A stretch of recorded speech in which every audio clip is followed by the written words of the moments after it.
essa tal de potência regular, espúria, o que... Eu já sei disso, tá? Eu já tenho minha opinião formada sobre isso. Mas eu gostaria de saber, né? O que é isso exatamente? Bem, no meio maçônico, nós temos dois termos: regular e reconhecido. E muitos maçons, eles misturam um pouquinho o que é a regularidade, o que é o reconhecimento, e não entendem o que é isso. O que acontece? Vamos pegar o exemplo do cristianismo, né? Então vamos supor que para um cristianismo ser regular, eu preciso acreditar que Jesus Cristo nasceu, foi filho de Maria, de José, teve 12 discípulos, morreu, foi crucificado. Então todos esses pontos seriam pontos de regularidade. A maçonaria também tem um delas, são 8 pontos de regularidade. Então, se eu tenho uma igreja, que vamos supor que eu abro aqui na esquina a Igreja de Jesus Cristo do Macarrão, por exemplo, e falo que Jesus Cristo, na verdade, ele não foi filho de Maria e de José, mas ele foi filho de Ruth com Samuel, e ele teve 30 discípulos e que ele não morreu crucificado, que ele morreu queimado. Eu estou mudando aquela base, eu estou mudando aquele 8 pontos, teoricamente, na maçonaria, né, de regularidade. Ou seja, eu estou descaracterizando aquela tradição, aquela via iniciática.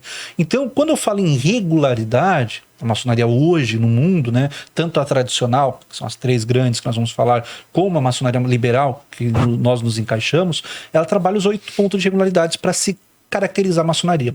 Além disso, tem que ter uma coisa chamada linha de transmissão, que é o quê?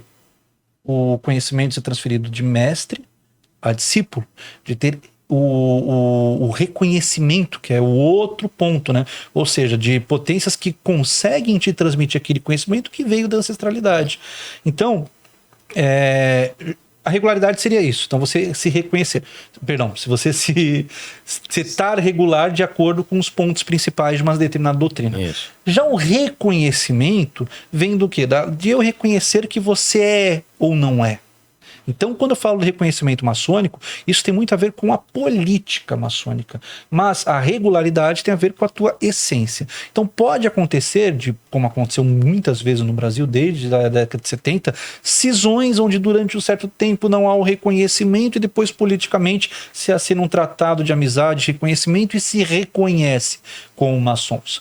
A própria maçonaria do Brasil, GOB, né, vamos falar que é a potência mais antiga, ela lá atrás, logo no início dela, ela foi buscar o reconhecimento no Grande Oriente da França.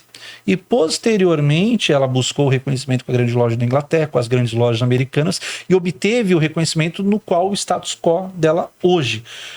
O GOMB, Grande Oriente Maçônico do Brasil, que é a nossa potência, hoje ela tem o reconhecimento com o Grande Oriente da França, que é a potência mais antiga em atividade ininterrupta no mundo, ou seja, ela nunca parou, sempre teve em atividade. Porém, a própria Grande Loja da Inglaterra e a Grande Oriente da França, por alguns desacordos, que aí a gente pode enunciar isso depois, alguns pontos que os ingleses dizem que ser regular e os franceses não, entrou-se num atrito. E aí eles não conseguem ter esse tratado de reconhecimento e de amizade. Isso acontece, pessoal, entre grandes lojas, entre grandes orientes internacionais.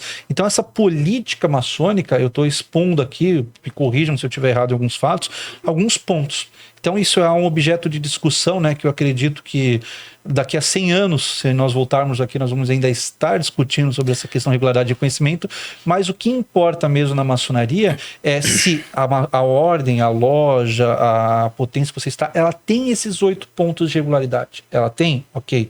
Ela tem o reconhecimento, ou seja, ela trabalha certinho, e as outras maiores e as antigas, como o Grande Oriente da França, fala, olha, realmente eu reconheço vocês como maçonaria. Isso importa.